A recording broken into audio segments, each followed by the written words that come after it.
Yay, we're live. And we're even early. We're 4 minutes early. Check out the shirt. Other guys, nice. What's going on, guys? We are starting a little bit early, but tonight we're going to talk about something that's kind of cool and something I'm a little bit worried about. And guys have mentioned it before in some of the comments on some of the other live feeds. And that is this. We see the advent of obviously hybrid vehicles, and that's transitioning to electric vehicles. So do electric vehicles, the question is, do electric vehicles represent the the coming of a new performance age? Maybe I'm calling it the third muscle car era. For those guys not familiar with that, the first muscle car era basically was, everybody looks back fondly at the 50s and 60s and very early 70s. Really, they kind of cut it off at 70. A lot of guys are cutting it off at 70 or 71. It went a little bit farther than that, but that's really the first muscle car era. Then we kind of had a lull during while the smog era, while all of the performance stuff was catching up once again. And then that transitioned into what I would call the second muscle car era, which the 5-liter Mustang and the Camaro stuff, and that war got it going on. We had the Grand National stuff, and obviously the 5-liter Mustang, the Grand National, the Corvettes, the Camaros, and we had a lot of cool stuff coming in, and that has lasted even longer, I would argue, than the original one does. The current muscle car era that we're enjoying now has lasted a long time.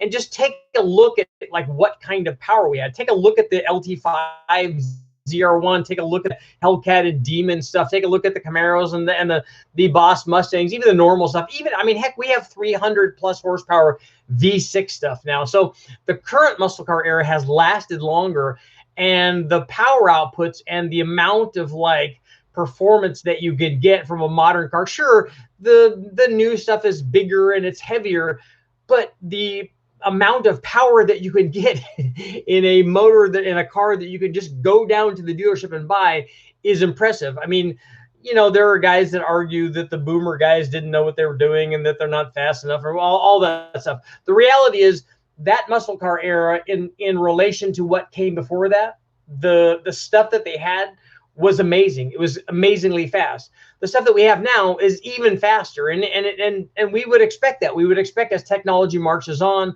For the guys that might not be old enough to remember, when we transitioned from the carbureted stuff and the introduction of fuel injection, everybody, if you go back and look at some of the, I wish that I still have it, and I may still have the issue of Hot Rod when they were talking about when Chevrolet was introducing the fuel injection on the Camaros, like the Crossfire stuff, that they said this is the end of performance as we know it. That this is Big Brother, the computer that they meant, watching over you, making sure that you don't put, change the jets in your carburetor, that you can't put headers on it, you can't put camshafts in it, you can't do any of that.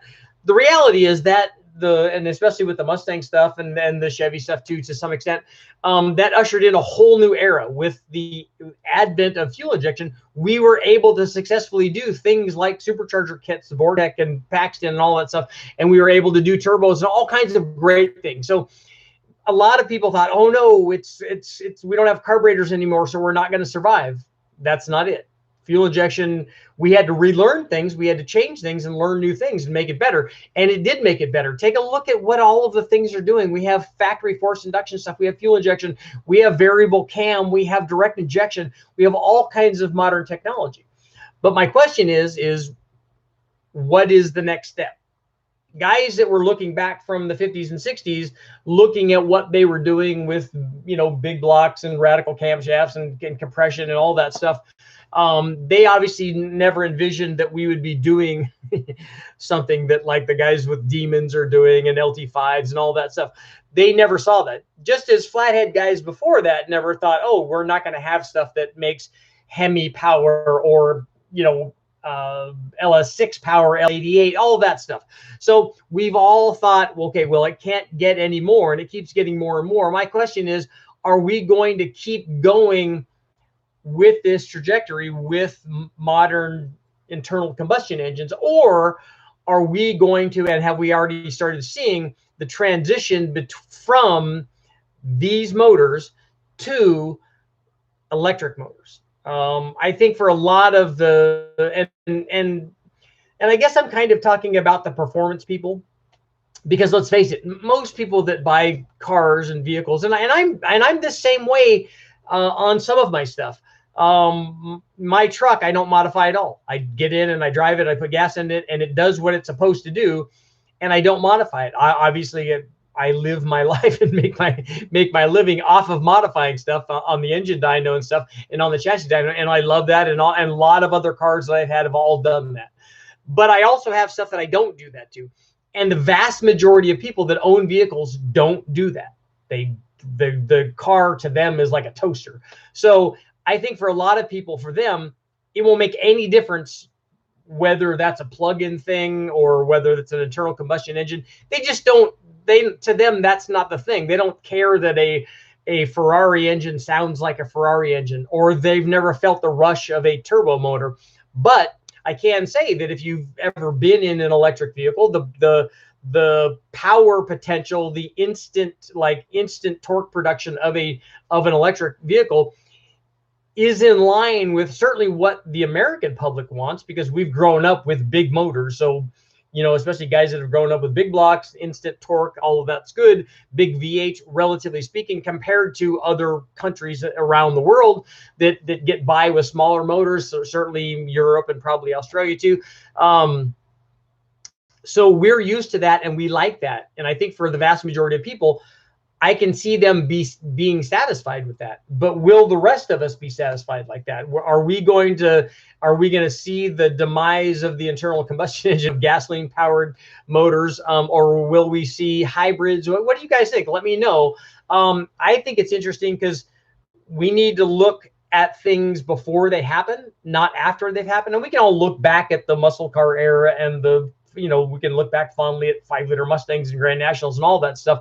And there's something to be said for that too. I know that a lot of modern guys look down on the boomer guys talking about their DZ Camaros and all that stuff. But the reality is those things are amazing and they're beautiful, and they don't make them like that anymore. And when you drive down the road in a 69 Camaro or a Boss 302 or a Javelin or AMX or something like that, people stop and look at it. And my wife, who is not a car guy, but when she sees, whenever she sees she's particularly fond of Challengers and Chevelles and Vipers. So when she sees that kind of car, she's like, "Oh, I really like that one." So there's something about them that screams like, I'm a performance thing and I'm cool and I'm retro and all that stuff. So there's definitely an appeal to that.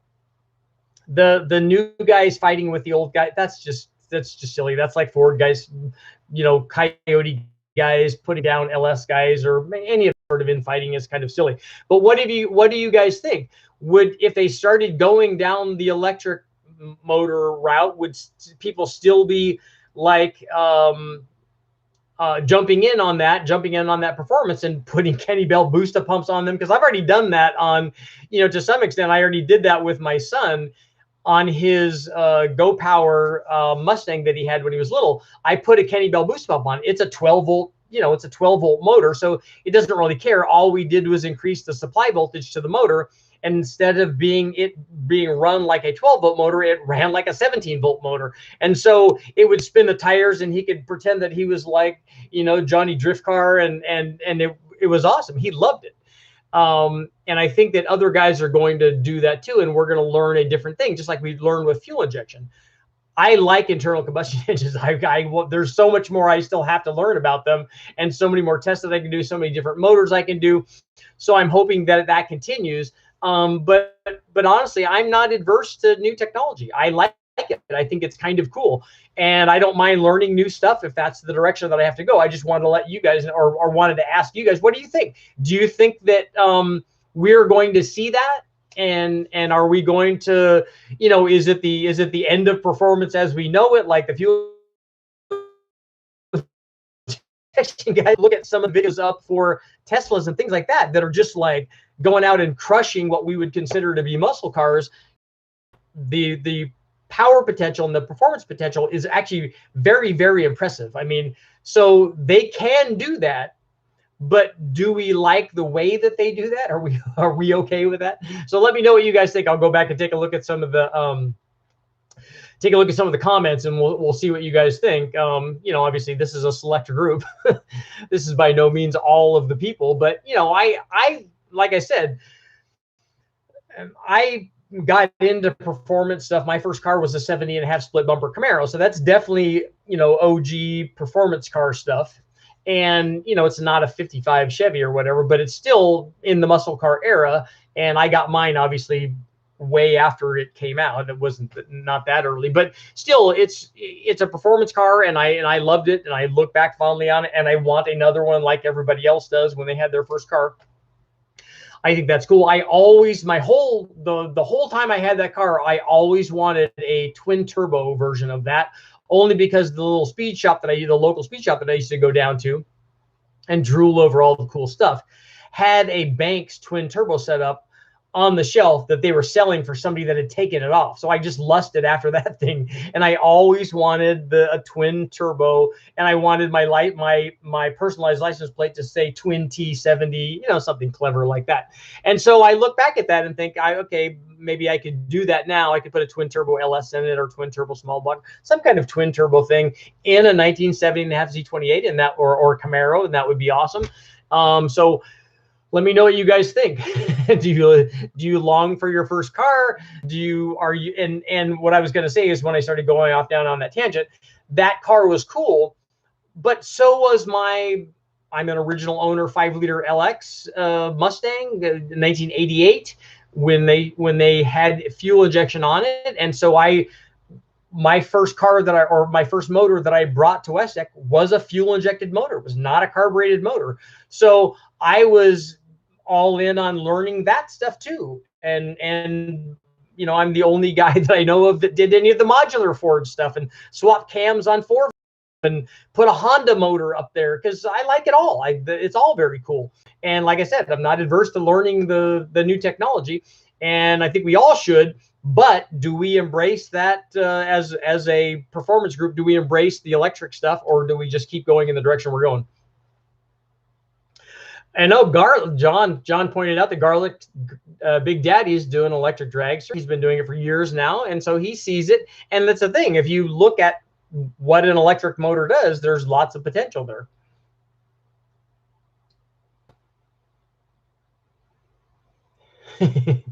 Is it over? That's a little melodramatic, though, I think, right?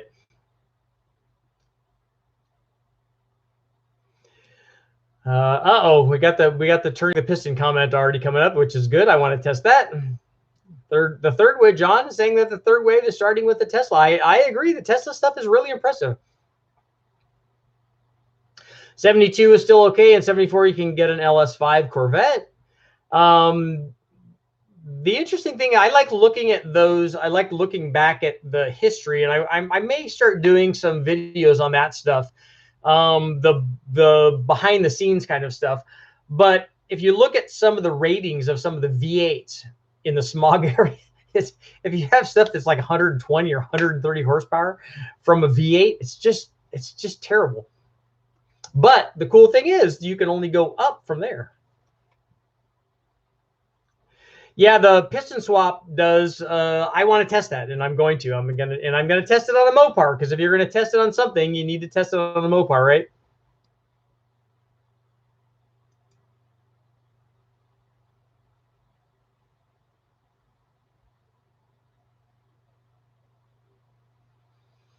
So Rye thinks that the second muscle car era fell off in the mid-90s. But you saw a steady power increase all the way through that time, though. You saw it with the Corvette. You saw the L98 stuff, the LT1 stuff, the LS stuff, and then now the LT stuff. So there's never been a lull in performance from that period, though. Yes, I was just Exmo was talking about. I just reading something about AI taking over the world. There's lots of cool stuff that you can look at, and if you watch some stuff, I watched Joe Rogan, his interview with Elon Musk, and it's interesting that the direction that they're going is the way that, you know, people want to live forever. But his idea of living forever is the interface between the brain and the internet, basically, essentially. So what they want to do is be able to download your existence, your essence, all of your thoughts and everything, your electronic soul, as you will, onto. You need to get rid of the body that's going to go away, obviously, going to deteriorate, but the brain and the signals and everything. And maybe you want to do this while you're young. You want to be able to download that into the net and then stay alive forever electronically. And so they need to have a neural interface between your brain and an outside external source, so you can jump drive everything that's in your brain, basically. And it's an interesting, it was really cool to listen to that stuff.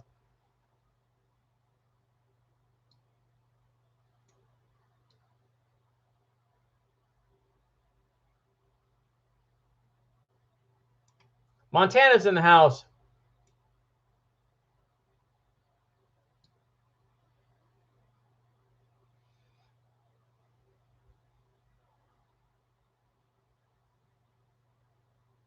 Do you think that the pushrod would live on with an 80s Ferrari Porsche formula, basically squeezing more power out of a smaller displacement?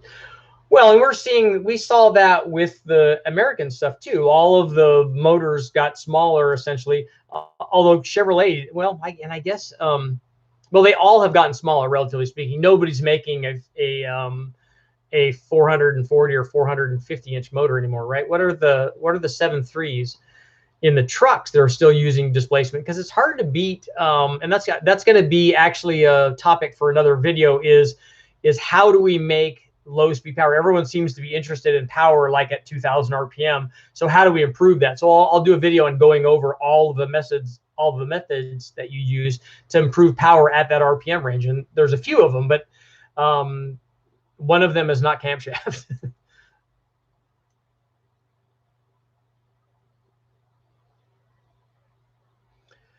Yeah, D White is looking for an electric motor for the Civic hatch, and in lightweight stuff that would be good. The problem is all the batteries that increase the weight. So if they could get batteries that weigh a lot less, that would be kind of cool. So if we could get the power output, the power supply thing sorted out, maybe make it nuclear, that would be awesome.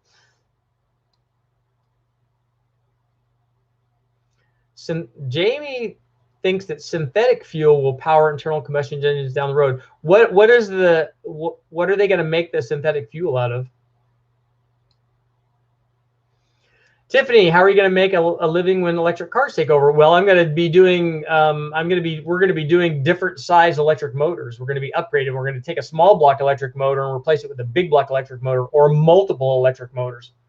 And really, that will be much more technical because the electric motor part of it is actually fairly simple and fairly easy. The control circuitry to make all of that work is really the interesting thing.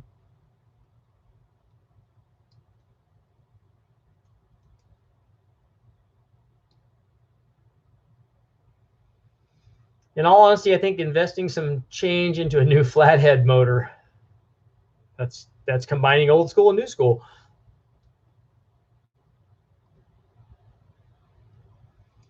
Yeah, Kevin, that's a good point. In rural areas, electric isn't always plausible. That's true. So we need infrastructure, right?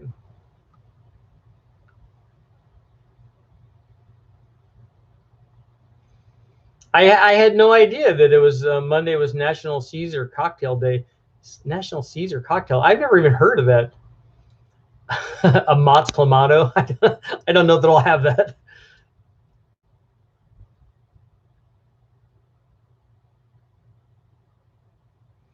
Yeah, Kevin, that might be true, that there's no replacement generation of hot rodders to do the electric motor swapping into muscle cars. I don't know if I completely agree with that, though. I think that young guys are really technically savvy. I don't, to say that none of them want to get their hands dirty, I don't think is accurate. I don't think you can say that about a whole generation of people. I've met lots and lots of guys that are young guys that want to go to wrecking yards and want to do all that stuff. So everybody isn't like that. That's one of my pet peeves is I don't make statements about all of this kind of people are one way and all of this kind of people are another way. That's never the truth. I mean, that's if there's one thing that we know about people is that they're different.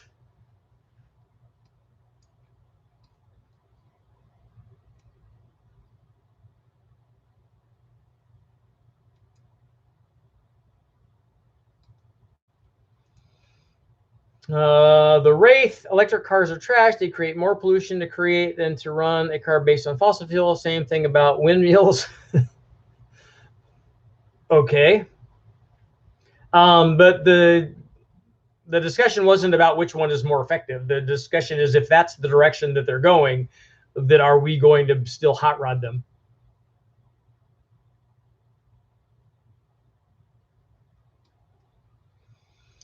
Direct injection has kind of killed off the fun part of tuning cars. It just makes it harder, just like when the guys were complaining that we couldn't change jets anymore, that we're doing fuel injection. We have to learn fuel injection, and we have to learn direct injection. There are certain things that have to be done with direct injection that are different than just fuel injection, but it's the next evolution, and all of us can learn that. It's not, if one guy can learn that, the rest of us can learn it. It's not magic. Yeah, that's just silly to say all millennials are a certain way. Like, we went over that. That's not accurate.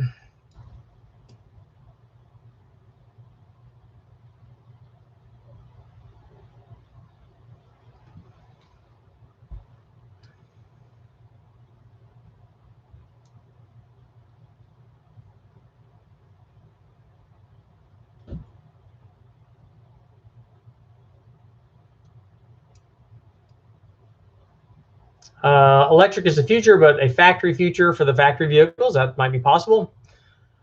If any garage swap for more horsepower, it will be interesting to see.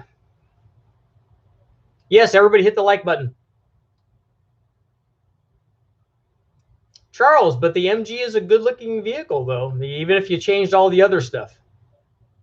I have a lot of experience with the 1967 MGB. My buddy Bobby Wiest had one when we were in high school, and every day we would take it from the high school and drive over to my house or to eat for lunch, or go to the place we would go to lunch, and we would drive it over and it'd be fine. And then every time we had to push start it to get it to come back. It was quirky.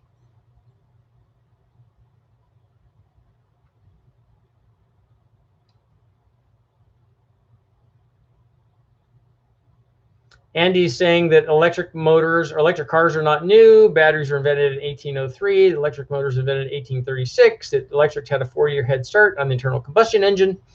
All of that may be true, but that doesn't change the trajectory of what's happening now in our reality, even if one had a head start.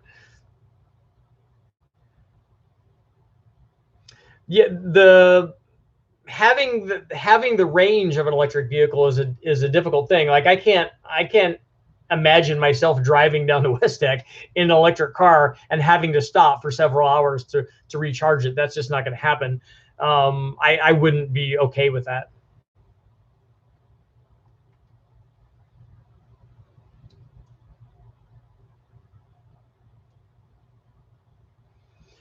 Yep. Princess Jamie, change is scary, but we must not be afraid, and we must embrace it. That's true. We have to be able to embrace it.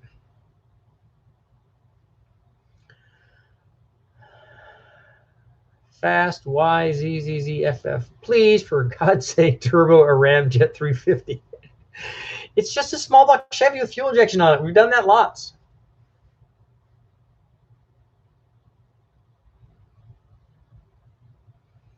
I can't fathom twin Porsche. I can't fathom the average car competing with the EV in a drag race anymore. The thing that's really going to be difficult is if you have a vehicle like an electric vehicle that has multiple motors and is driving multiple wheels, and with the control circuitry, you have essentially traction control. So it's going to be really hard to get the low speed launch and perfect traction that you have in those. Some of those leave pretty hard.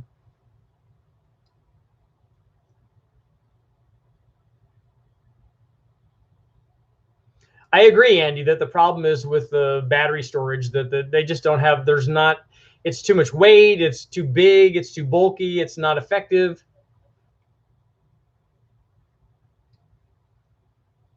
Pablo still owns his first car in 1980 Malibu, sweet, with a ProCharge 427 small block, even better.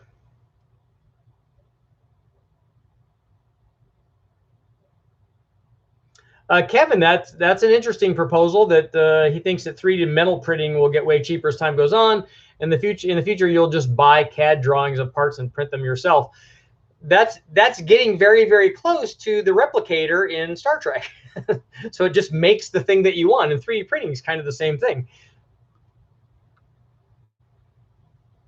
Yes, the Banks twin turbo, I did lust after that, and especially after I got his book and started reading all of that stuff.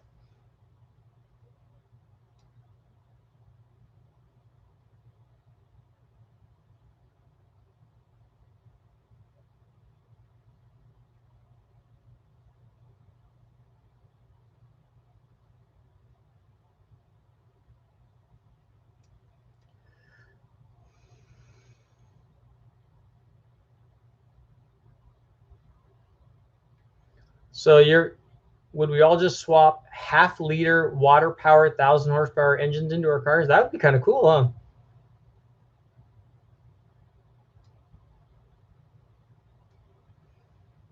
I know, Don, and that's the thing. What people don't realize, and I realized this or re-realized this when I had the conversations with Jerry out when I was talking to him about the 4200, because he was doing stuff with the OEMs and it was telling me stories about some of the testing that they were doing on the dynos and stuff. People don't realize the level of testing that goes on at the OE level and the amount of research and development that goes into making a car, every part of the car, and that they all work together and that they're all tested. And, I know that they have problems and occasionally stuff is rushed through. But the reality is that the people that are doing that are very, very smart, and the amount of testing that they put into it is just amazing. And at that OEM level, it's pretty impressive what they can do. And the fact that, in his point, was that the kind of power that we're making now, plus the emissions level that they're at, is impressive.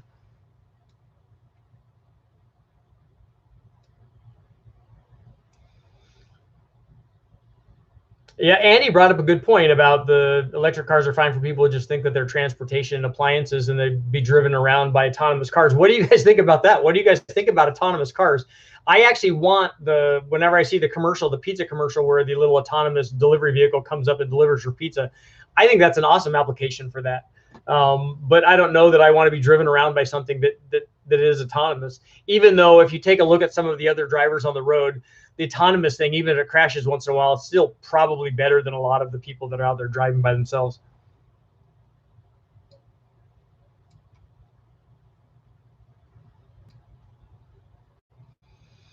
Yeah, Chevy Monza, the 350 in the Chevy Monza, 110 horsepower, sweet smog era stuff.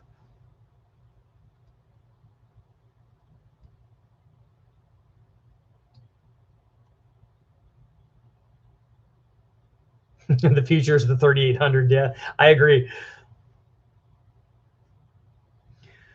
Edward, what cam should I put in my Vortec 5.7 Escalade? What year is it? Tell me what year it is.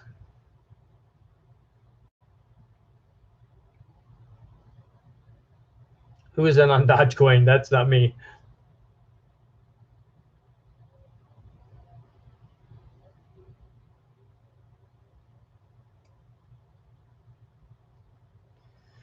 Transhumanism.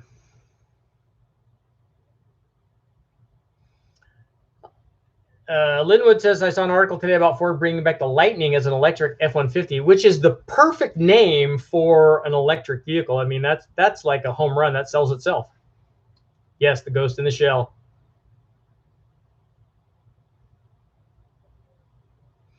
Kevin brought up an interesting point. If everyone's driving electric cars, it'd be so quiet outside. No late model Mustangs driving around everywhere in first gear for whatever reason, and then crashing into people, right?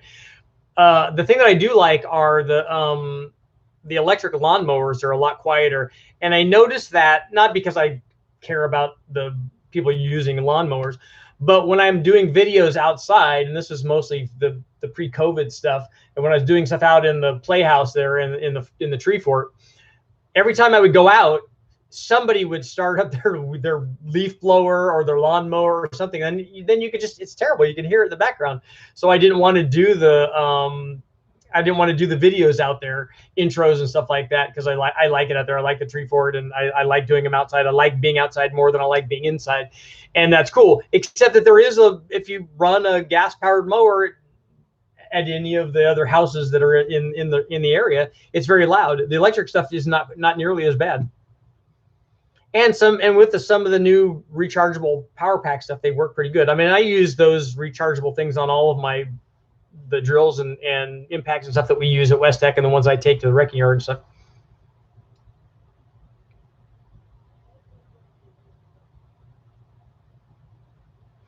A 77 Mustang V8. Yeah, those are sweet.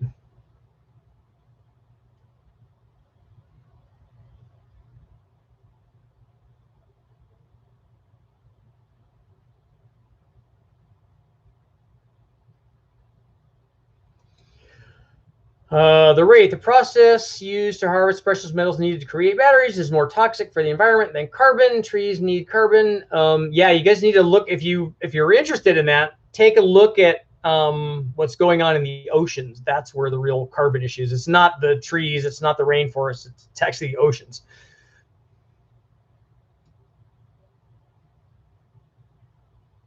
.3 liters is 445 cubic inches. So they still are making big motors. They're just putting them in trucks.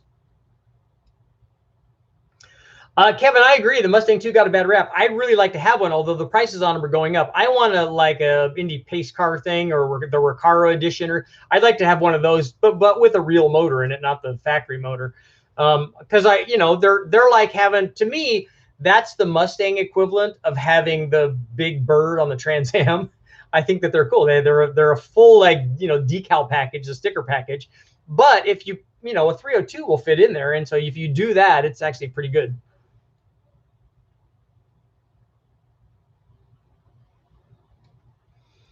The 1982 Mustang, Tim, was the start of the Boss, I think, and so that's we count that as the kind of the start of the Boss stuff, the Ford performance.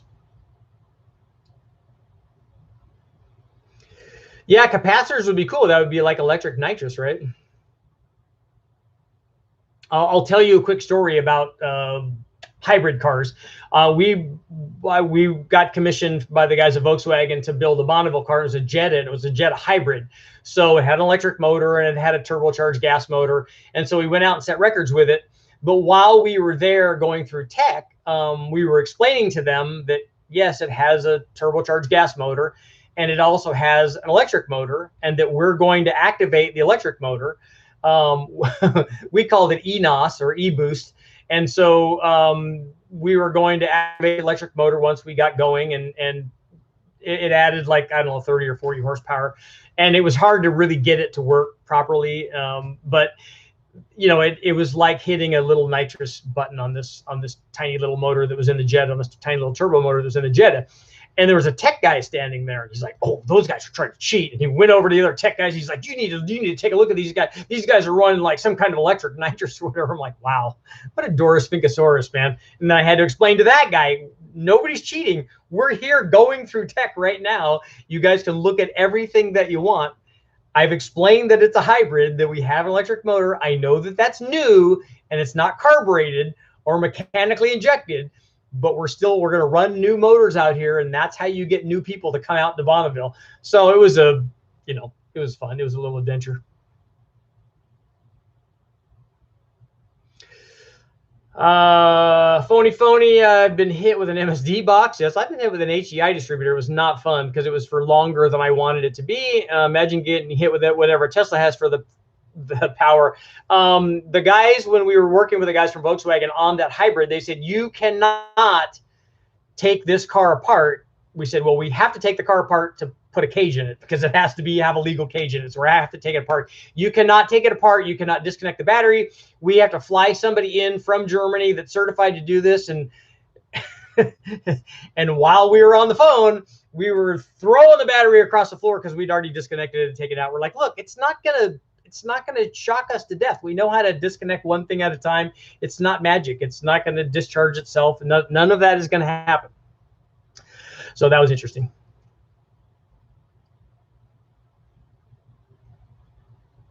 Joe says that, "Rich, there's already a growing aftermarket electric car scene. They're digging into it." See, that's, when you see them out racing, the guys are already getting into it. I think that that's cool. And that's why I'm asking the question. Do you guys Are people gonna jump on that bandwagon? Or are the people gonna go, oh no, we don't like those guys because they're electric. They're not real car guys.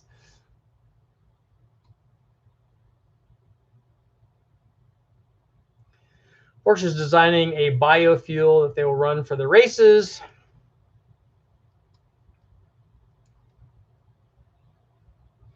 See, Bob, I think that would be interesting. I think that he says contact shoes, we could drive slot cars. I think if you had people outside controlling NASCARs and took the person out of there, this is kind of like Real Steel, kind of like Robot Wars or Battle Bots. But if you did it with cars and somebody outside the car was driving it, then you wouldn't have to worry about people getting hurt. And then you could really bang fenders and get into it. It'd be almost like NASCAR meets Demolition Derby. Yes, I'm going to run one of the motors on propane. So we're gonna start that up and it'll be fun. Edward, that's not an accurate statement.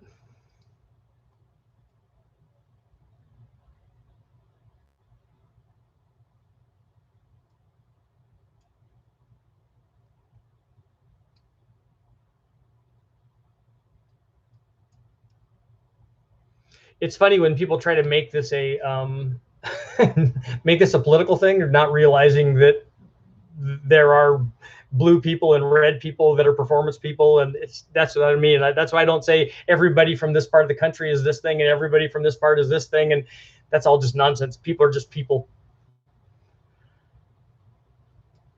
There's a company that's John says there's a company that's making V8 replicas, but instead of pistons, they're actually using solenoids inside of an engine turning a crankshaft. That's a strange concept. Electrical piston powered V8. See, that's the kind of thing I'm interested in, because it's like a hybrid. It's a transition between the two, and maybe they know that we need to be spoon-fed stuff, that we can't just change it all at once because we're all going to freak out, because change freaks everybody out. But that kind of thing is cool, and I like to see people trying that and kind of going out on a limb a little bit.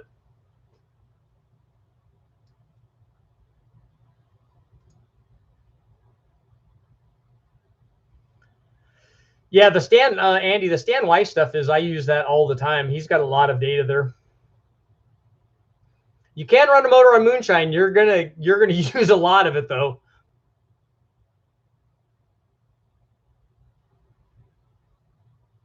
Sean wants to know, increasing the cross-section area of a cylinder heads and intake, you keep the same displacement, would it move the power band to a higher RPM? It depends on how much you increase the flow there, and if the motor needs that more flow. And also, if you're not restricting that change from something else. So if the intake is already, like if you have an ultra long runner intake manifold, it almost doesn't matter how big you make it. It's still going to want to make, because the runner length is going to kind of determine where that thing wants to make power, especially if it's a tubular one and you don't have a lot of room to port it. But if you just do the head, the intake manifold may already be determining where the thing wants to make power. If, on the other hand, you have a combination that already has lots of camshaft in it and has a short runner single plane intake manifold on it, and then you make your head bigger and you make it flow more, then it can improve the power output. Same thing with lift on a cam. Traditionally, when we change the lift on a cam, it doesn't make a big change. But if you have a situation where the motor needs the lift, then you can actually change where the thing makes power by changing the lift, and you've changed the airflow and you've improved the power. The answer, as always, is it depends. It depends on the combination.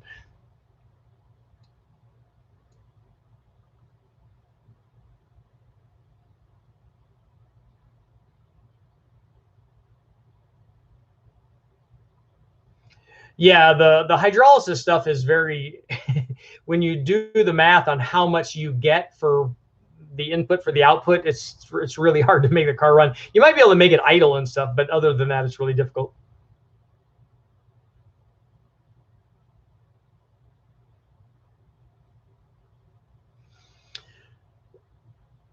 Hey, Richard, I had an idea about using a radial engine to beat against drums like cylinders for sound with a sub-box style exhaust system, electric car V8 sound. Yeah, you can mimic the sound of it. Like, we can all be driving around with a sound bites from a Formula One race or something and make them all sound like that. But I think that the interesting thing, this goes all the way back. the 80s or 90s when the guys from the Mitsubishi, and Dodge, because they sold it too, the Dodge Stealth and the 3000 GT, they had electric exhaust. So they're sending sound waves back toward the motor, back toward the exhaust to take away some of the exhaust note of the motor. I thought that was a really interesting deal so that they could quiet it down.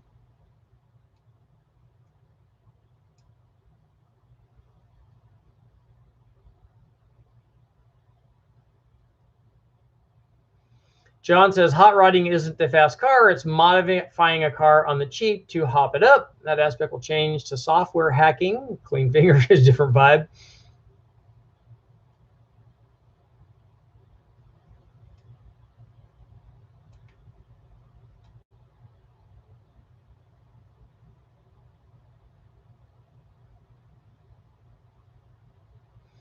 I just watched the movie Driven about the John DeLorean story, which I thought was pretty interesting. I didn't know a lot of the backstory. I didn't realize the relationship between John DeLorean and the informant and the FBI, and that they actually loaned him the money to to put together this deal. And there's a lot of stuff going on there.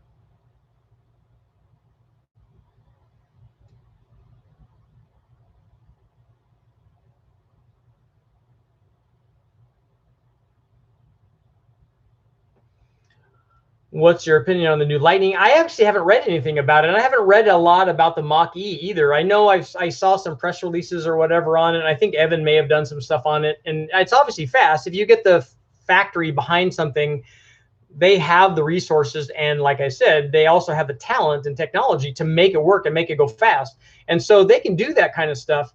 I'm just wondering if it's something that's going to carry over to the average guy.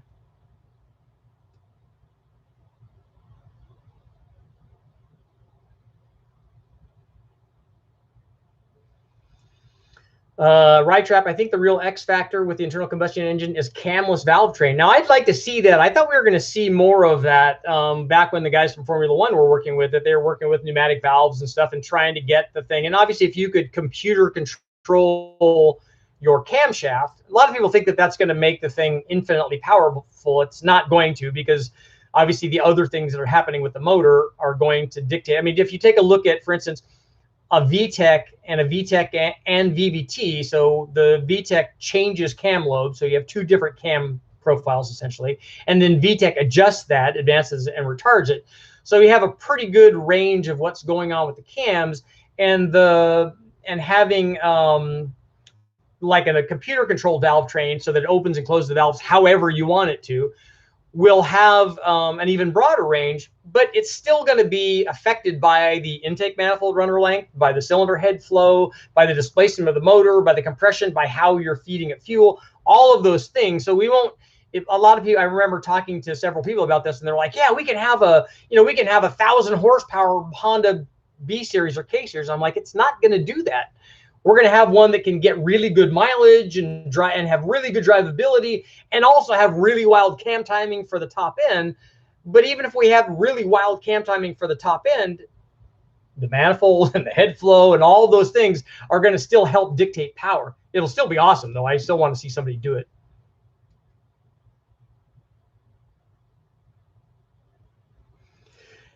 And maybe with the electric stuff, maybe we'll see that more in short range stuff, like, you know, the forklifts and delivery trucks and things like that. Obviously golf carts, those kinds of things, but where they're not too far away from being plugged in, and they're not trying to do what I do and drive, 500 miles to go down and dyno test.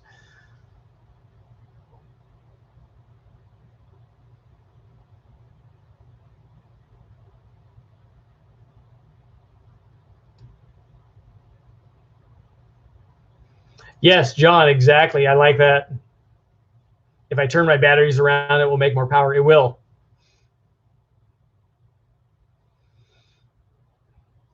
Jack White wants to know 806 heads of maximum horsepower. Do you mean 706 head? Is it for an LS, and is it for a 5.3?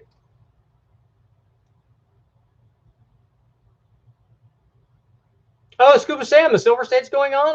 I'm surprised they're still doing that race. I really need to get out there. That would be fun to go back out there and do it again.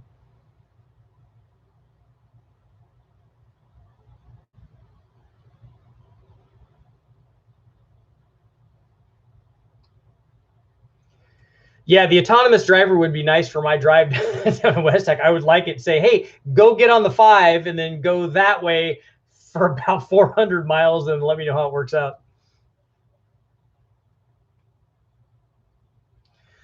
Brad, off topic, 462 valve, going to add 8 pounds of boost. No reason to spin it up to 6,000 RPM or past. 4,000 Crown Victoria. Just wanted to play a little. Do I need cams? It will help, but you don't need, if you're not going to spin it really high, but at 6,000, you'd still gain power, but you're probably going to trade that. So you just have to decide if you want more power. The boost will be fun in that.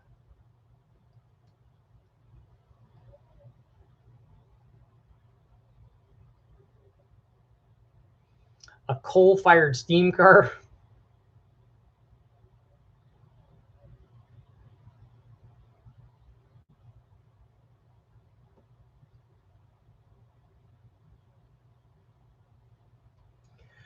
I think it would be awesome to see some tech like what's in the McLaren P1 trickle down to Mustangs and Camaros. Well, once somebody comes up with that technology, other people are going to look at it and figure out a way to make that work. Skynet, yes.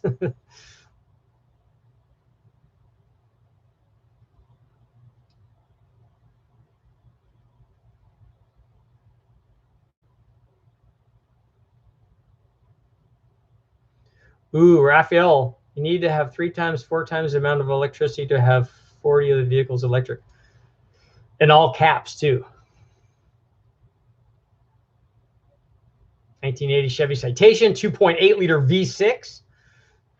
It's not even the Chevy Citation. What was the one that they road raced in showroom stock? It was the X11 or something like that.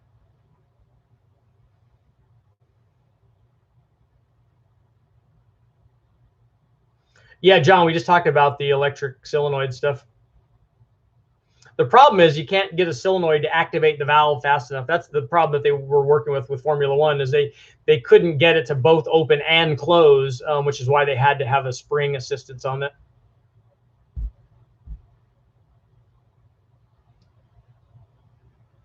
I know, Jody, if we could figure out how the aliens are doing in their spaceships, we'd be there. We all just need to be able to figure out how to make it run on Element 115.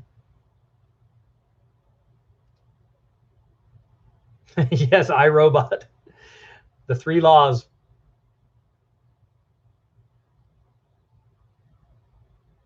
And Wall-E is probably even more accurate, especially if you've seen what's happened with COVID. Wall-E is actually fairly accurate.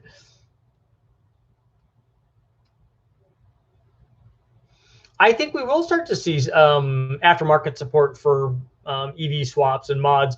The car that I want more than anything is one of the many cars that I want is the Honda Insight, the previous Honda Insight, the OG one with the fender skirts and stuff on it. I really want one of those. I'd like to swap. I like to have a swap motor in it, but I always wanted to have one with my Civic VX motor in the Insight.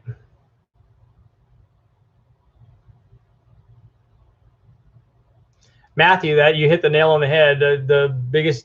When it comes to ocean, the biggest issue is overfishing, and that's killing a lot of the carbon production.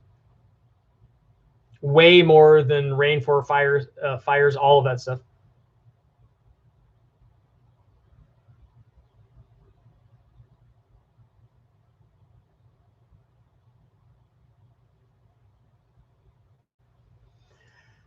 Yep, Wally. The Septuwa Centennial Cupcake in a Cup. Everyone was celebrating.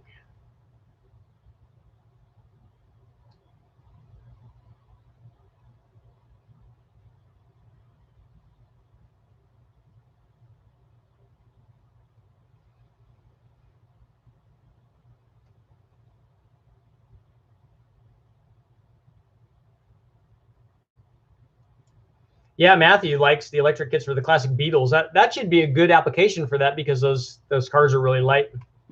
NASCAR means war drones. Bad Example Garage, what's going on? Thank you very much, long-time listener, first-time caller. I love it when people say that. Thank you for all you do to the car community. Enjoy your spot on Sloppy Radio. I told Matt I would go on any time that he wants. If he had me on there every night, I would go talk to him for every night. Although I don't know that we need to talk for 4 hours every night. That's an awful lot. I will be making Ron Cam shirts.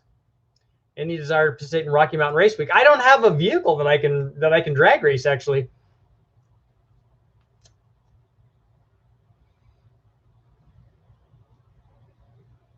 I was wanting your opinion on Chevy 441 X heads. Those are good, but not good like compared to new stuff, but good compared to the other Fuelie heads.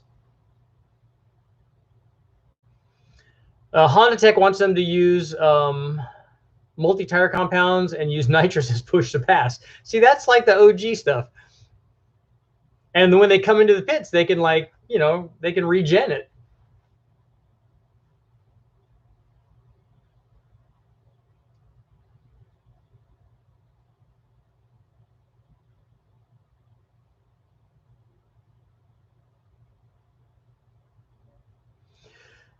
Johnny says that pure EVs like Teslas have the range charge time issue. Yeah, to solve this, Toyotas are using H cells with generators. Then they're the best of both worlds. I think that that's a good idea. Actually, what I would like is I'd like more of a hybrid. I'd like a turbo diesel, a very small turbo diesel motor with an electric motor.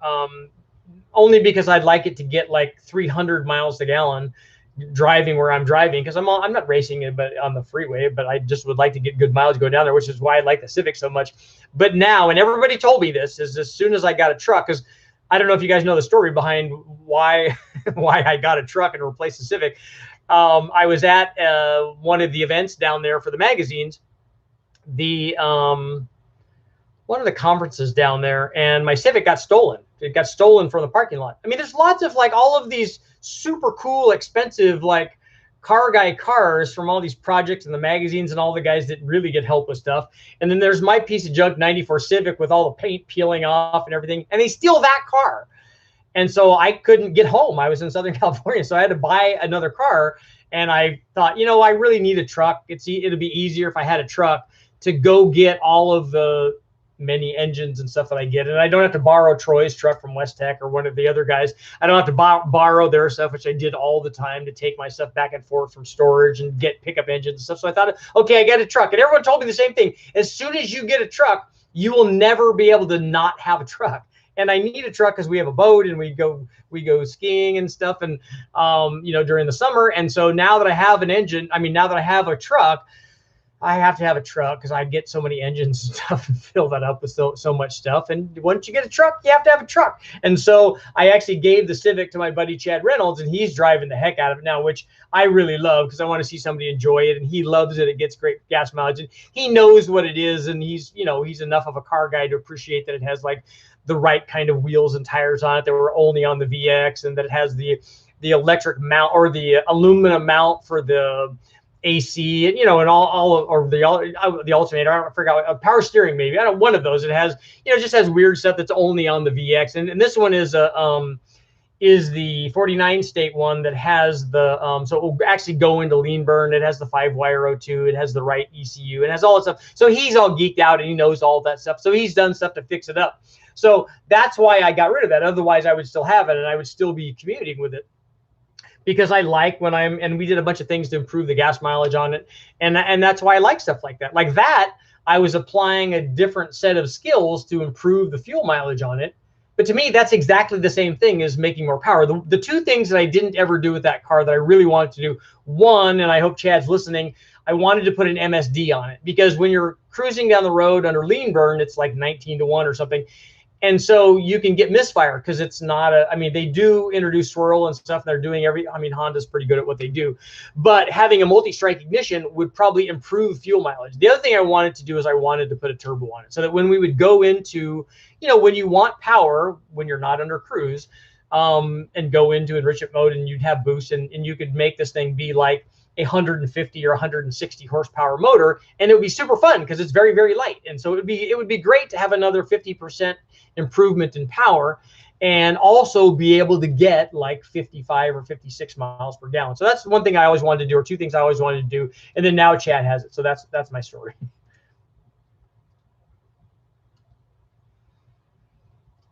Yes, cow flatulence. That's the big problem. What is the best wrong cam? They all are, apparently, if you listen to the people that comment about my stuff.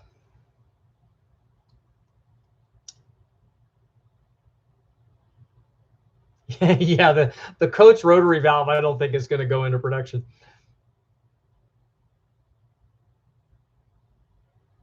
The early 70s Ford Capris were extremely cool. Go look and see what those things cost now. And if you find a good one that's really cheap, let me know, because I really like those.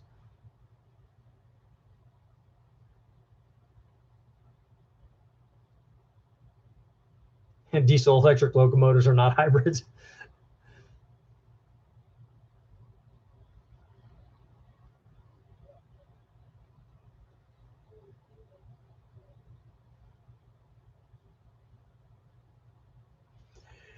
Tyler, I named my Honda Civic Type R the Mustang Eater. Will that Civic Type R beat a Coyote Mustang? Because a Coyote Mustang's pretty strong. Unless you're talking about an OG Type R, those are good too. I like those probably even better than I like the new ones. I know the new ones are faster and they do all this stuff for you, but I really like the original all white Type Rs. I remember the first time I drove one, I was doing stuff with the guys from Sport Compact Car, and they had a GSR that they'd modified and, you know, put wheels and tires and air intake and header and all these things on it. And they wanted to see how it competed against the Type R. So they took them out to the streets of Willow and we're driving them, and I happened to be there, and so I got to drive both of them, and that Type R was a really, really nicely balanced car and stuff. It was a lot better than their modified GSR was at the time.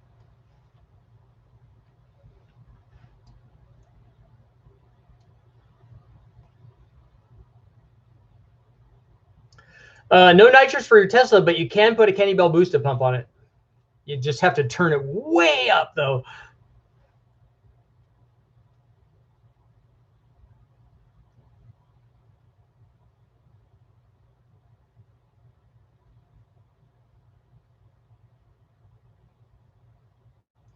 So Karen's suggestion is get your shirts. Then for everyone you sell, put the person in a giveaway to win a BTR cat package. That's an interesting proposal. I think that's a good idea. You'll sell a lot of shirts. I'm not doing that to really make money, but if it helps and it makes it fun for everybody, then I'm all in on that. I do have some shirts, though. I still have a couple left of the Killer Bee Racing. Those are vintage now because those are from 2000. Those are Y2K shirts.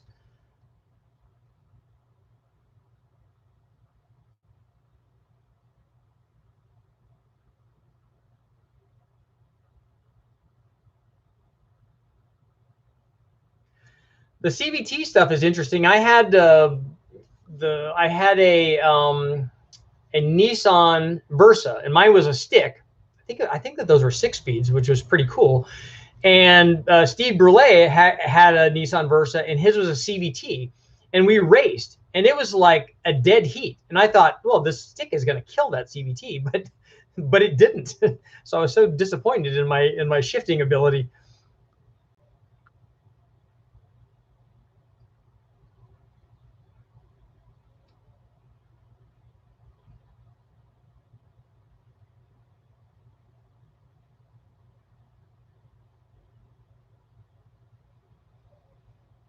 I know, Daniel, I feel your pain, man. The Civic is the #1 stolen car in America. At least it was the last time I looked. And the thing that's interesting is that I got that car back. These guys drove the car around until it ran out of gas, which took forever. And then they just abandoned the car. And so I got a call from I think it was either Santa Ana or Costa Mesa Police Department. They said, hey, is your car this and this and this? I said, yeah. They said, well, we found it. Somebody abandoned it. So you need to come get it. So I went down and picked it up. And the only thing that was, they had taken the ashtray out of it because it had like quarters or change or whatever in the ashtray. I was more mad that they took the ashtray. Like I would have given them $20 if they would have just left the ashtray. But there's a lot of stuff in there. There was like jumper cables and tools and all kinds of stuff just still in there. And then the only thing that they took was the ashtray. So I was so disappointed.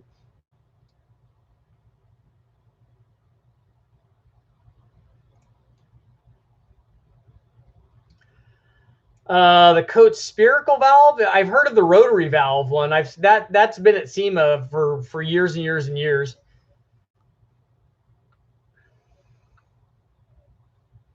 buy a Chevy Volt, they will get over 300 miles per gallon.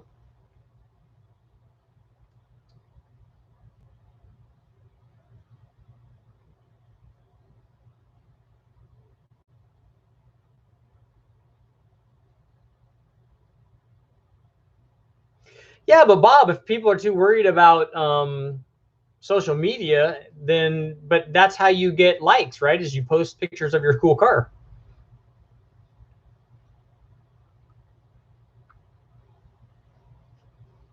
Oh, you got yours back and it was a shell. That happens too. They do take them and strip them, which I thought my car was just going to be gone because it was a, like I said, it was a VX and it was an original one and it had all the stuff and it's lightweight and it's a hatch. And so I thought, oh yeah, I'll never get to see this thing again. And when they called, I was really surprised. Let me know if you want to have want your ashtray back. I have it. Nice, Tom. ICT car guy, I'm thinking about that. I'm thinking about doing the shirts. Actually, Brian Tooley said that if I wanted to sell shirts, I could sell it through his website, which I might do. Because I don't know if I want to go the Teespring route or if I want to do it that way. Cruise Diesel Pontiac Fiero, nice. That's a cool combination. I saw the Fiero today when I was watching the John DeLorean thing, because they have all these old cars. The guy in the movie was driving a Pontiac GTO, which is very, very cool. And John DeLorean came over, tuned it for him, which was interesting. But in the background, I always look for all the cars, and they had a Fiero, and I thought, oh, that would be cool to have a swap Fiero.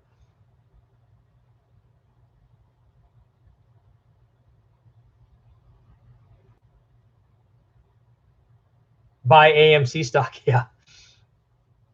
My son actually was involved in that. He did get some of that stuff.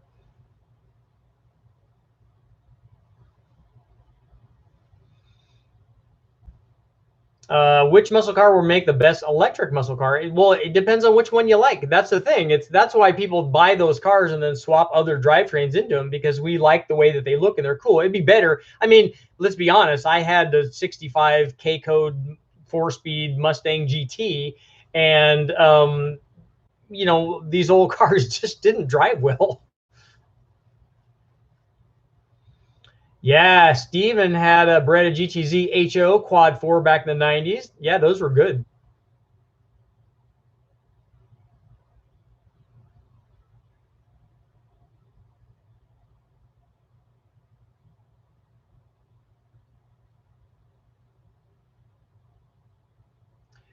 Grant, I think if they do that, that would be what it would be used for more than anything. If they could program the lift and duration, I think that people, I think the vast majority of people would do it for idle clips. A 3.1 Turbo Fiero, those would be good.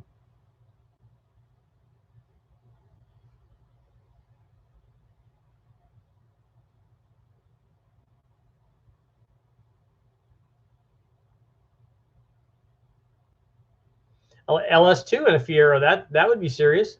Mark's in the house. Smokey Unic had a very high mile per gallon Fiero, so it was a was that the super hot motor that he put in there? Wasn't it a an Iron Duke that was that he was running at like 500 degrees centigrade or something?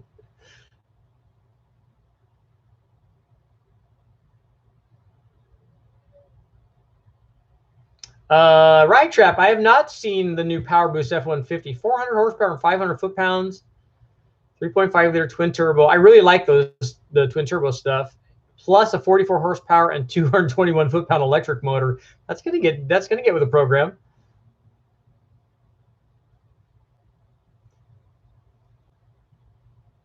Yeah, bunker branding might be good.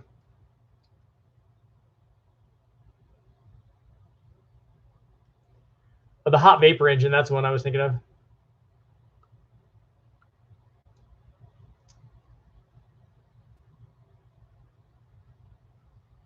Where did I see the bunker branding thing?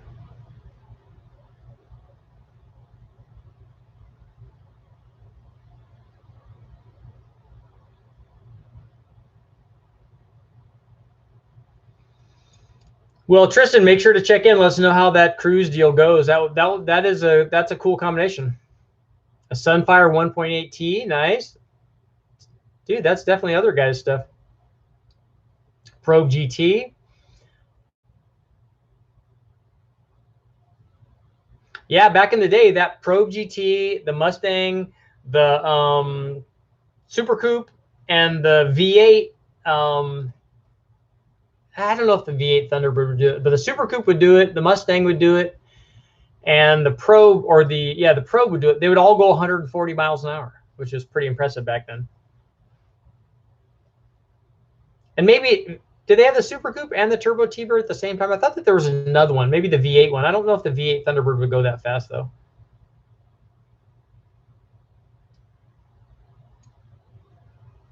Yeah, Demolition Ranch owns Bunker Branding. I watch his stuff a lot. He's that seems like cool stuff. Yeah, Tim, I saw Uncle Tony's putting a slant 6 in the Miata. That would maybe be my last choice, but maybe if I was a Mopar guy, it'd be okay. I don't have T-shirts listed for sale. I just have some extra ones that I have from when I was running my Del Sol in US touring car.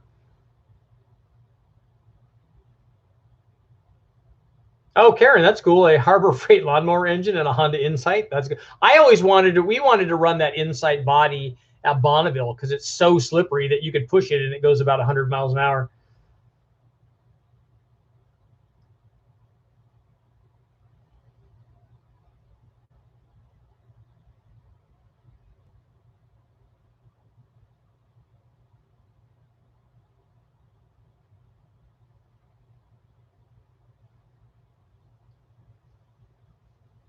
Yeah, the T-Birds back then were IRS, right? The Super Coupes were.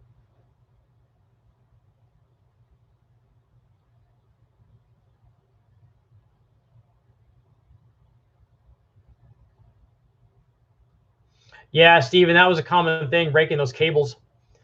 I think we did that on one of the cars that I drove in. It was an Olds Calais, and it was kind of a World Challenge car, and we broke one of those racing that too.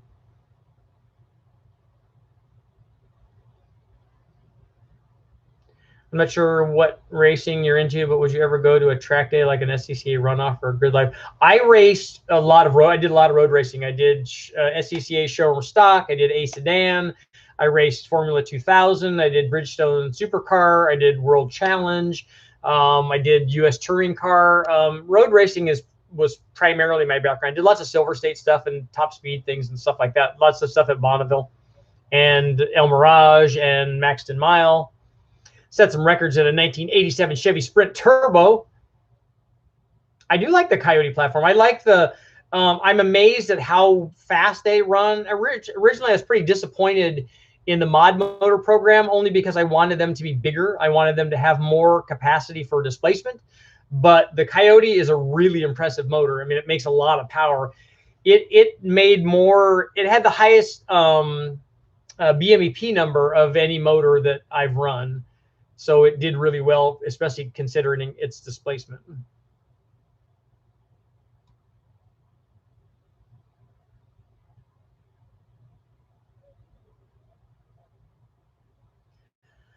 Tristan, 650 foot-pounds. That'll be a lot. Oh, thanks, Karen. I'll look up Robot Cantina.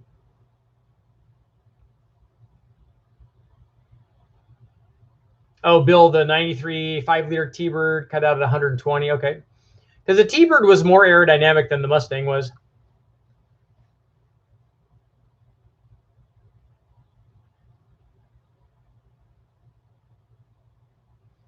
My 5-liter Mustang went 147. And what did we do to it? It had a panel filter in it, like a K&N. And it had stock exhaust manifolds, but we ran pipes out. Like if you're familiar with a 65 or 66 Shelby Mustang, we ran pipes out and then exited right out in front of the back wheels. And it had open exhaust basically, and it went 147 in the Silver State.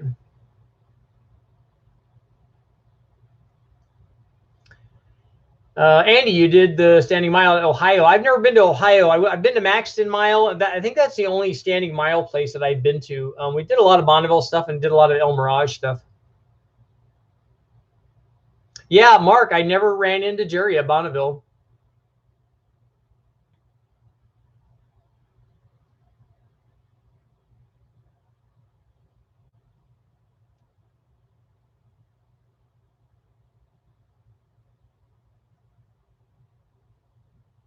Any thoughts about doing a 7.3 liter Godzilla? Yeah, the guys from Mohovitz from AccuFab has one that he might let me do some stuff with. Yeah, I agree, Grant. The Taurus SHO motor would be cool. I always like those motors. The Vermonster's in the house. Pure Mopar lover. I mentioned last night, Uncle Tony's live. I'm going to build a 1975 Dodge RV440. Thinking it's prime turbo time. It is. Every 440 should have turbos on it, right? So they lost the Ohio mile site. Now they run Arkansas. Cool.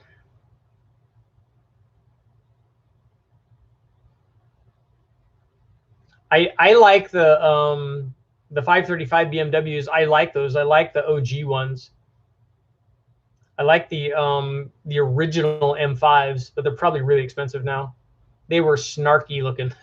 that's a phrase coined by my buddy Bernie Van Hammond. He said, because I remember driving out to that race, and there were Cunningham BMW had 3 BMWs to take out. They had an M5 and an M6, and then had another chase vehicle that they had with them. They came roaring up. I mean, I was in my Mustang, so I'm like, okay, wah, down shifted, wah, tucked in behind them, and they were going like, I don't know, 115 or 120 down the highway, and we're roaring off down the right. So after we got there, I got to talking to them, and that's when I met my buddy Bernie Van Hammond, and because they were there with a 240Z, him and Jimmy. And we all agreed that M5 was awesome looking. And that's where he said, that thing looks like really snarky. I'm like, that's the perfect word for it. That's ideal. Yes, VW Coronado has a factory, and it's a snail type. I forgot what they call that snail type supercharger. We've only ever done EcoBoost stuff on the chassis dyno. Andrew, yeah, you'll want to do all of that stuff. You'll want to put coilovers on it and conies and bigger sway bars, and you'll want to change the rear suspension, and 5 lugs are a good idea. It'll definitely need brakes. We had bare brakes on our stuff when we were running World Challenge.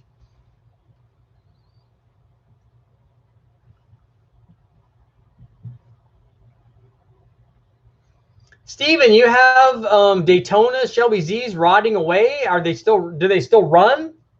I would give you like $20 for one of those. Do people modify the 8.1s? I never have. I would like to.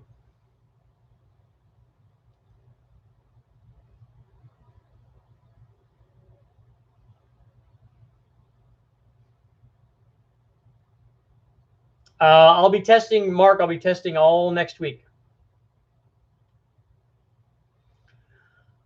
I don't think Ford will come back with the original 5-liter, if that's what you're talking about. I don't think that they'll do a pushrod engine. If they came back with anything, I'd like to see them. I wish they would have put a 351 in the Mustang. That would have been great.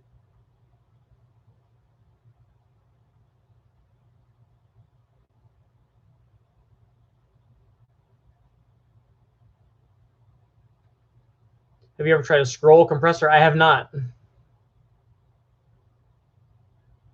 Silver State AMC Javelin, nice. There was a guy out there one of the years I was there that had an AMC Pacer, and I thought that's just perfect. An L67 powered Isuzu, that would be good.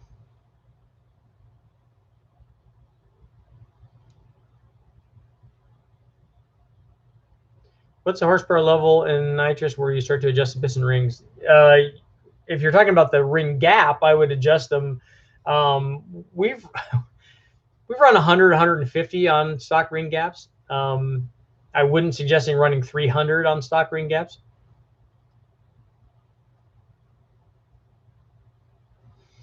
Daniel, you're going to put the 2.3-liter Mercedes compressor, and it has an electric hub on it, right? That can engage it and disengage it. It's kind of like the Mad Max thing.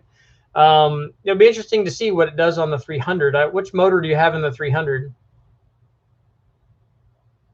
An LS swap Suzuki Samurai. That's pretty diabolical. Although not quite as bad as what did Freiberger put? They put a 440 in one or something, right?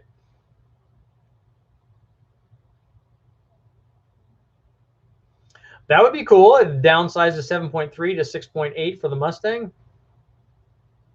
The Pacer was supposed to get a rotary engine from GM. I didn't know that story.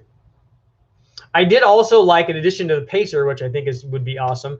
I know a guy that went to high school with me, and he had a Gremlin, and it had the factory traction bars on it. I thought that was the coolest thing in the world. I remember walking out and thinking, what is that car? And it was a 5-liter Gremlin, and it had traction bars. I'm like, dude, that's so cool. A guy put traction bars on his little Gremlin. He's like, no, that's the way they came.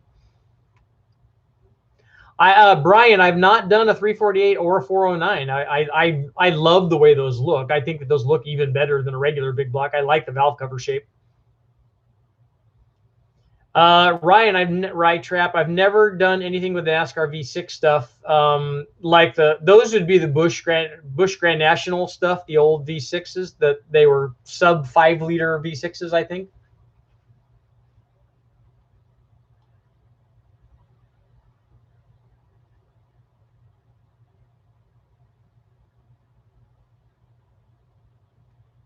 Yep, Mark, you're gonna have to go back and listen.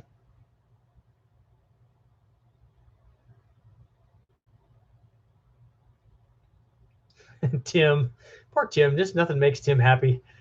How can you not be happy with a 6.8-liter Mustang? That's like nothing but good. Brian, I haven't done any SB2 testing. The guys at Westech do have a couple. They've run 3 or 4, older cup motors, but I think that it's all stuff that's past the SB2 phase. I remember the Corvette rotary, the experimental one that they did.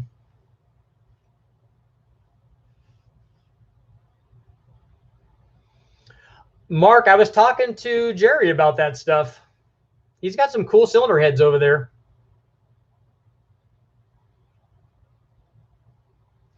First gen Insight with a helicopter engine. That would be other guys.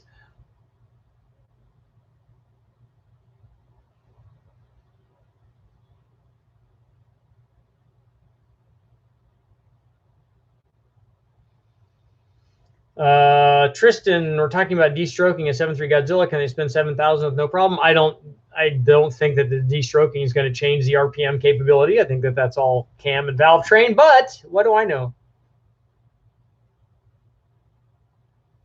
Yes, Godzilla, swap your Camaro.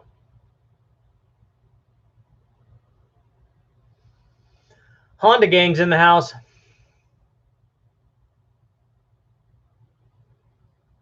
Yeah, then everybody will swapping out their 6.8s for the 7.3s, right? I want somebody to take a new Mustang, a new Coyote Mustang, and swap an OG 5-liter in it so they could leave the 5-liter badge on it. I mean, all they would do is lose 200 horsepower.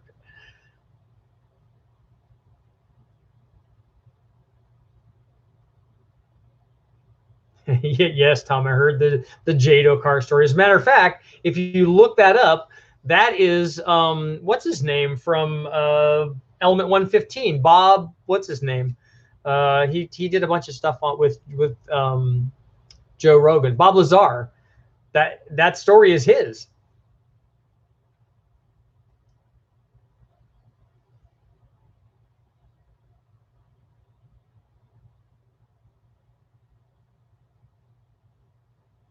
Yeah, see, everyone's trying me. I think who Bob Lazar is.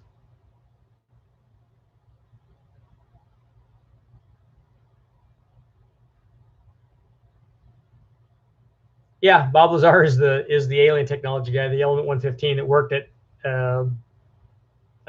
It's not Area 51. He worked at S4 and White Sands, I think, also.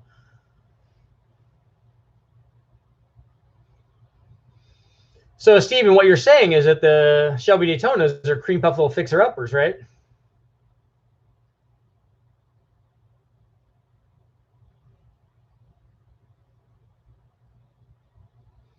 Mark, I like a lot of the YouTube stuff. I like Demolition Ranch. I watch Cletus's stuff on occasion. Emily and her husband, Flying Sparks. I watched Boosted Boys, Boosted Lifestyle. I like Calvin's stuff. There's a lot of stuff. It's for me, it's more of having the time to be able to do it.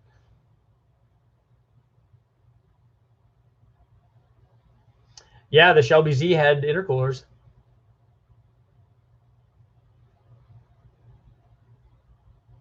Exmo, I would, I think I would choose the Hanky over that.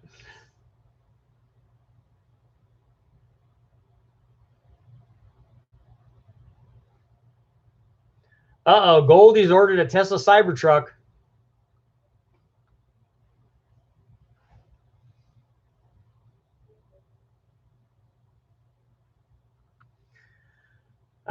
Brian wants to know, you guys can chime in on this. There's 200 people or so here. You guys chime in on this. He wants to know what's the most affordable and easiest platform to build, turbo, supercharger, nitrous, anything. What is the best bang for the buck? Back in the day, I would have said it was a 5-liter Mustang. It was a Fox chassis, but those are getting to be more and more expensive now, and guys are wanting to restore those. I'm glad I still have mine, and I'm going to have to restore it, I guess. But so let me know, chime in. What do you guys think? What is a good starter car for a guy to do something to? Obviously, most guys are probably going to suggest doing an LS swap in something.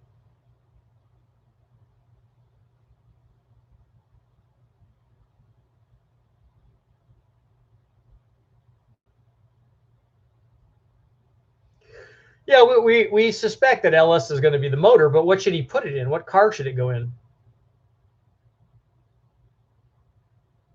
How difficult was it to get a B series on the engine dyno back in the day? They had to do a lot to make that work at Westech. They had to do an adapter to make it work. And back then, the 901 dyno actually had a straight vane impeller, basically, so it would spin in either direction, so we could reverse it, and then you could change the load cell from one side to the other. So all that was fairly easy. But they had to build an adapter, and they ended up integrating that with multiple starters. And so we had to, they had to do a lot of work to get that to work. But once we did, it was fine. Tristan, I'd love, as much as I'd love to race in that race, and I have a racing background, so I think I would more than hold my own. What I would like to do is I would like to build the pace car for it. So if Cletus, if you're listening, Garrett, if you're listening, if you want a really cool pace car, I want to do an external exhaust and external cage and all kinds of craziness, because I think it would be cool to do a they're not town cars. What the heck are they? What kind of cars are they racing in that thing? The police cars. Why can I not think of the name right now? Crown Vics. Yeah, there we go. I knew I'd get it.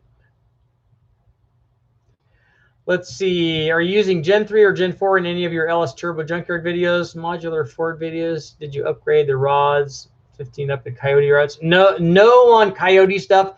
I did Gen 1, the first Gen Coyote stuff. That was all stock. I've run lots of Gen 3 stuff. The first 3 Big Bang motors were all Gen 3. The next one was a Gen 4. I've run both of them, and they'll both make lots of power. The Gen 3 stuff we've taken up to 1,300, or actually 1,480 on the Gen 4 6-liter. I mean, on the Gen 3 6-liter. The Gen 4 we went to 1,540, and it's still alive. Small block Ford and a Volvo, Crown Vic. I know the Freedom 500 would be fun, but like I said, I'd like to do the pace car.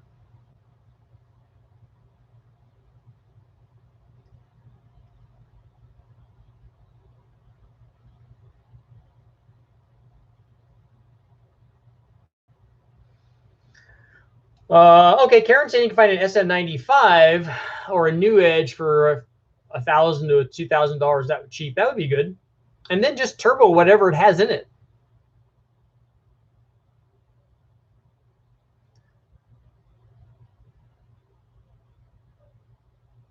Yeah, and if you're going to swap a motor, then you might be able to find V6 or 4-cylinder stuff. Jamie wants to know, what is your take on the challenge between Engine Masters and Uncle Tony? We talked about this a little bit last night. I think it's kind of dumb to think that you could take two completely different motors from different parts of the country and run them on two different dynos and have any sort of competition. I don't think that's not an accurate competition between the two. If you really wanted to do it, then you both have to start out with the same thing, and they have to be tested on the same dyno on the same day, preferably, so that there's no variation. Because if they're just going to be 2-barrel 318s or whatever, then you know, and then what are they going to do? What if somebody makes theirs a 360 or an offset ground crank, or you know, what if somebody does what everybody that's in any engine masters or any engine building competition does? What if they cheat? I mean, that's definitely going to happen. French Onion, could you beat Randy Popes? No. Randy's really fast, and he's really a heck of a great guy too. So Jamie, I don't think that's a real thing. I mean, I know that they're kind of going back and forth a little bit. The guys Freiberger and Dulcich said that the piston flipping thing is not going to do anything, and Tony thinks that it does. Neither one of them have proof. Dulcich effectively called me out on to kind of, I think, to have somebody actually test it, and I'm going to, because that's all I care about.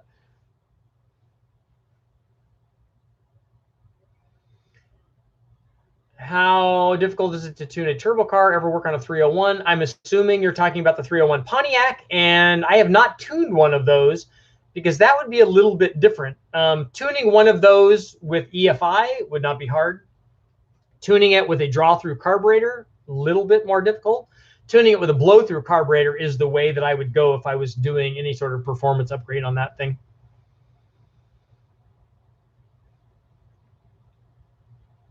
Matthew says, just get a Lexus IS300. They have a 2JZ, open the ring gap and a turbo, and the bottom end will hold well over 1,000 horsepower.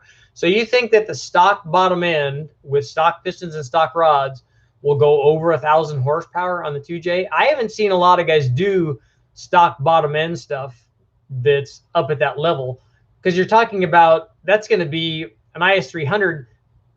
That's going to be like 225 or 230 horsepower, right? NA. So think about how much boost that's going to be over 1,000 horsepower.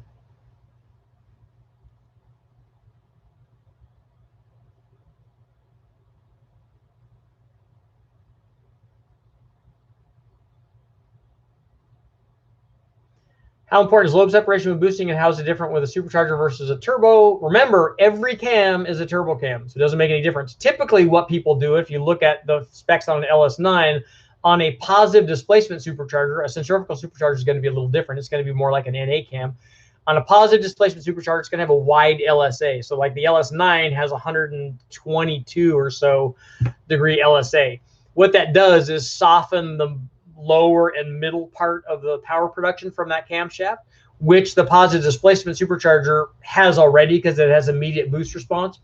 And then that helps move the power from the cam out farther at higher RPM, where the positive displacement supercharger is not quite as efficient. And the turbo stuff has a tighter LSA, and the turbo is going to be good everywhere except way down low where it's not making any boost.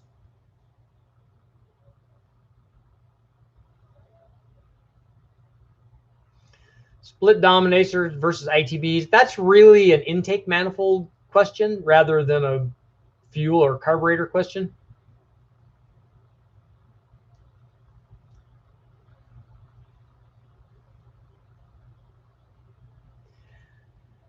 Quick potential comparison between a cathedral part LS versus a small block Chevy. An LS makes more power. If you run them from the factory, like when we run a carbureted stock Vortec L31, you know, your typical small block Chevy with the Vortec heads on and stuff, it'll make maybe 310, and any junkyard 5.3 is going to make 340 or 350 the way that we run it. So it's the LS starts out with a lot more power, even though it's smaller.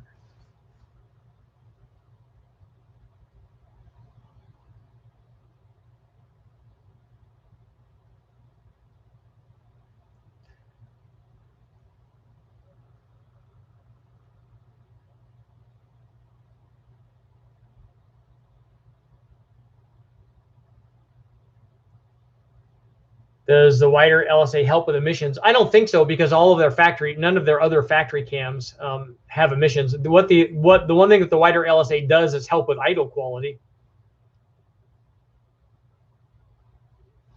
Matthew, I'm familiar with the 2JZ, and I know what it does. What I'm saying is, when you see those things, the 2Js making 1 million horsepower, they almost always have forged internals in them. I've never seen anybody turn one up all the way, like do a big bang on a 2J with stock internal components, with the stock crank, stock rods, stock pistons with a ring gap. I just haven't seen anybody do that. And Tim is chiming in saying the same thing.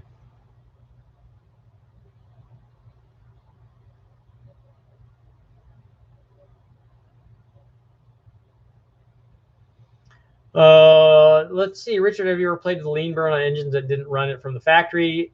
No, because you can't. It's really hard to do just lean burn without changing something else. The problem with lean burn, if you like, you could say, okay, well, I'm just going to run this thing at cruise at 18-1. The problem is it misfires so bad, because that's why Honda did what they did. They're actually lifting the valves off at different times to promote swirl is one way they do it. Sometimes they have swirl vanes. You know, they do a lot of things to improve mixture motion, because you have to try to have a homogeneous mixture when it's very, very lean.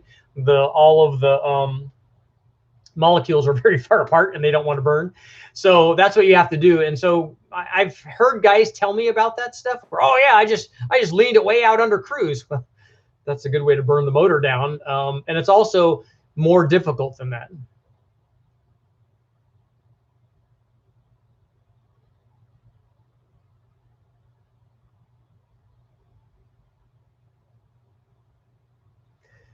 Brian, I don't really have a favorite tuning software. The ones that I use are Fast and Holly, because are those the only ones that I've learned, really.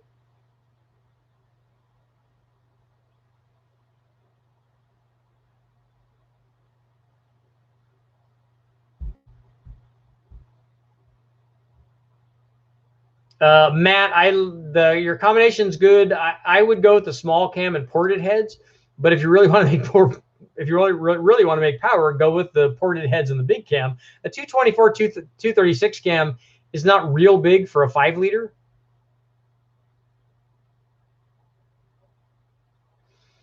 Yep, Andy's saying the same thing. Lean burn has to go with direct injection. You don't have to have direct injection, but you have to have it enhanced mixture motion. That's for sure.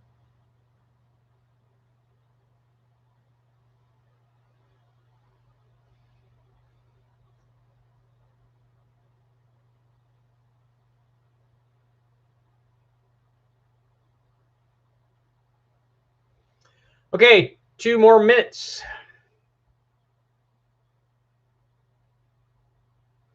What I really like is the stratified charge stuff from the early Hondas, the CVCC stuff, where you ignite a mixture in a small pre-chamber and then allow that to go out into the normal chamber. I think that's kind of a cool idea, because then you have a hot burning mixture going out into a lean mixture, and then you can run some cool stuff that way.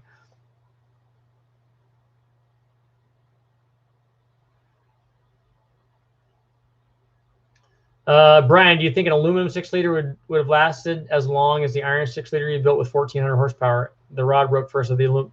I don't think we don't ever run the aluminum blocks that high, unless it's an L33 or an LC9, like the 5.3 liter. The 5.7, the 6.0, like the LS2 and the LS3 blocks, we don't ever run them that high.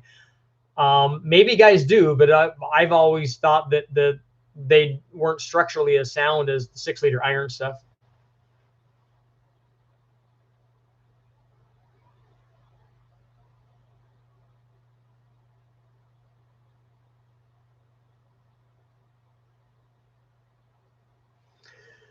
Braden, besides lean burn, jack the tire pressures way up to reduce rolling resistance. Make sure that the alignment is correct, that they're not way towed in or way towed out. So again, you're reducing rolling resistance. Lower the car.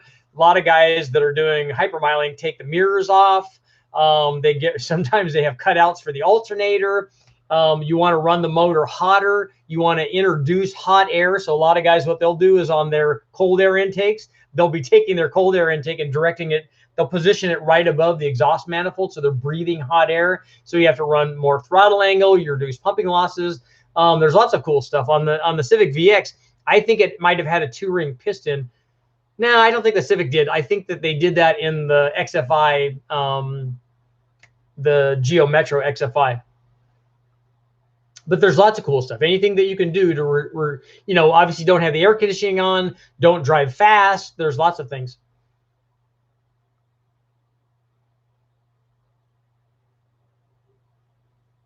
Honda recalled the first-gen Insights to take away lean burn. Did they do that in all of them? Because I know that on the Civic VX that I had, they wouldn't sell it in California with the lean burn. They deactivated it. That's why they had a different O2 sensor and they had a different computer, so they wouldn't allow it to go into lean burn because the NOx was so high.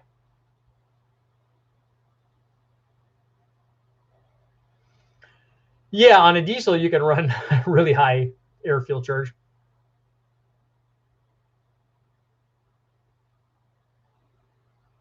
I have a dyno sheet of a turbo 464 valve. The curve looks more like a large hump and flat. I was wondering if you could send it to you and pick your brain. Just send it to my email address. I'll put it down, and then I've got to get going, guys.